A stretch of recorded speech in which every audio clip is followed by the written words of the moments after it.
আসসালামু আলাইকুম। 2 দিন প্রচন্ড গরম ছিল, আজকে প্রচুর বাতাস দেখতে পাচ্ছেন। হ্যাঁ, বাঁশের পাতা নড়ছে।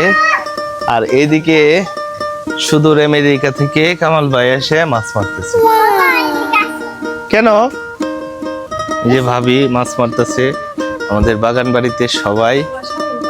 এই যে কামাল ভাই মাছ ধরছে। এই যে একটা কিন্তু পাইছে কামাল ভাই। আর ডলার দিয়ে ফেলাইছে খুব, যে দোকান থেকে যা ইচ্ছে তাই কিনে খাইস নাকি, দরবার চাস না। রুটি ফেলাইছে, রুটিও খায় না। এটা ফেলাইছে, এটাও খায় না। পরে ডলার ফেলাইছে। এই ডলার দিয়ে, আমেরিকান ডলার দিয়ে মাছ পাওয়া যায় কিনা। আপনারা দোয়া করবেন।